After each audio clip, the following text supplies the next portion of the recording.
have any ideas of the non-neuronal cells in the CNS?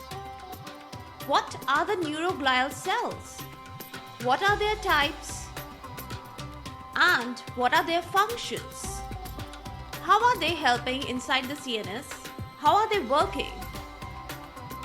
What is all about the blood-brain barrier? What is it composed of?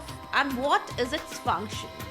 Well, all the secrets and all the answers to these questions will be unfolding in today's episode. So without any delay, let's get started. Welcome all to his Pharmacology Difficult podcast. I'm your host, Dr. Radhika Vijay, MBBS MD Pharmacology, and this is the audio hub to get the best simplified basic tips, strategies, methods, and lots of ideas to learn better, understand better, and make your concepts crystal clear. If you really find, and if there's a question hovering in your minds, is pharmacology difficult? Lend me your ears for a while and let in the magic of knowledge. So, the neuroglial cells, the vascular elements, and the cells consisting of the CSF, that is the cerebrospinal fluid, all form together the large intracerebral ventricular system. Now this intracerebral ventricular system, along with the meninges that cover the brain, they envelop the brain and they also contain the cerebrospinal fluid, that is the CSF, capital CSF. The non-neuronal cells, they are the neuroglial cells. They are in fact the supporting cells for the neurons.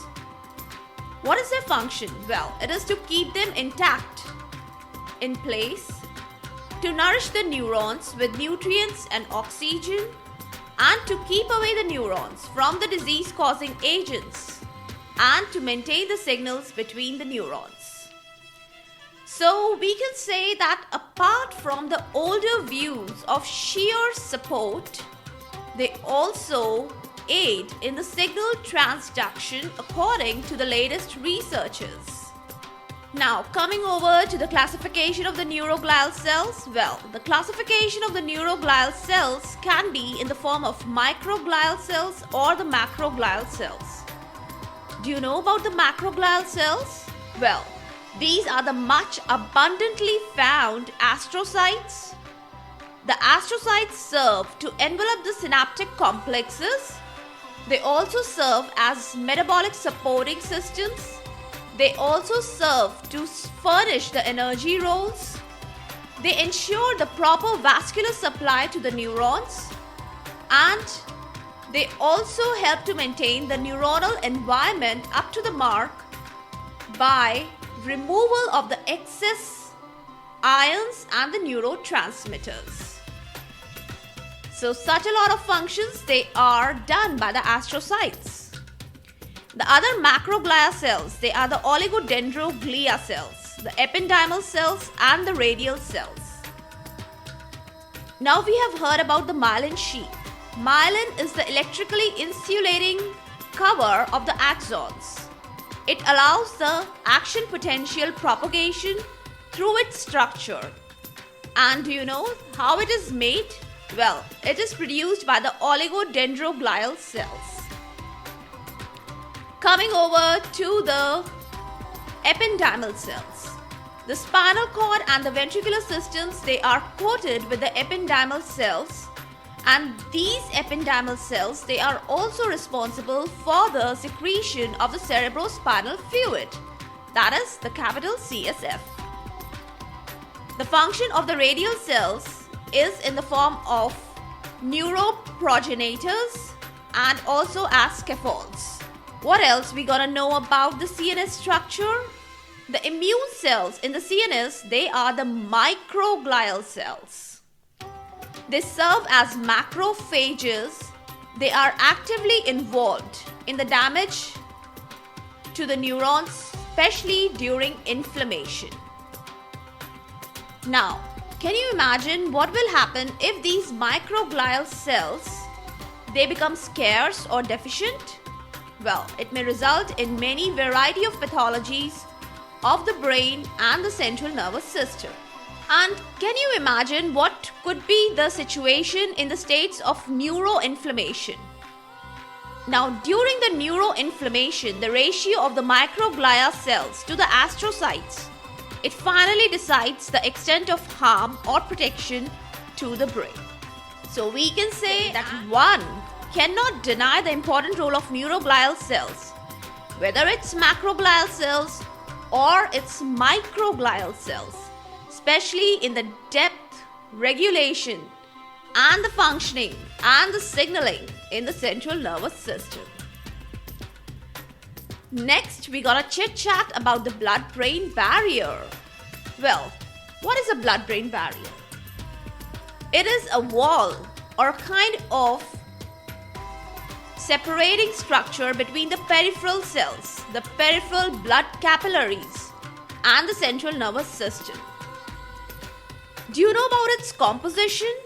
The composition of blood-brain barrier is very unique and it is importantly comprised of the endothelial cells, astrocytes, the pericytes, all compactly packed together on a non-cellular basement membrane. Let's get to know about the functioning of the blood-brain barrier. Why do we need the blood-brain barrier? The primary function of the blood-brain barrier is to stop the unwanted and the large chemicals or toxins and the substances entering into the brain.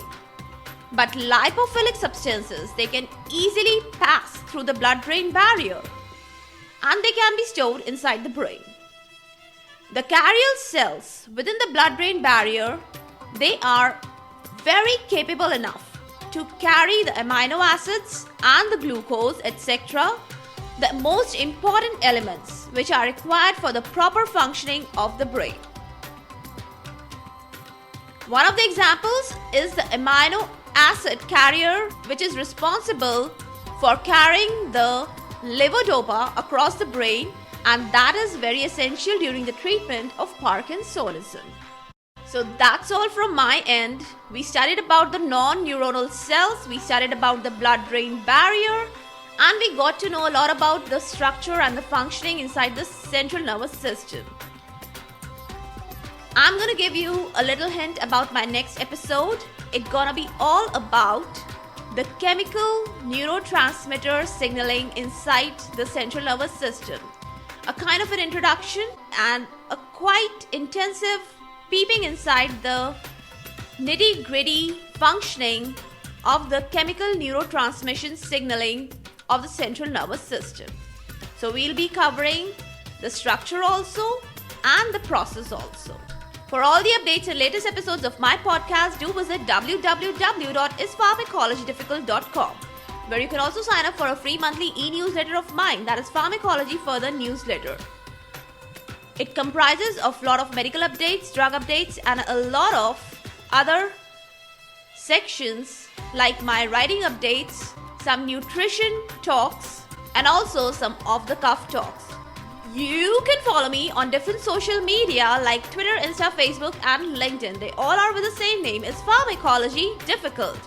If you're listening for the first time, do subscribe and follow whatever platform you are consuming this episode. Stay tuned.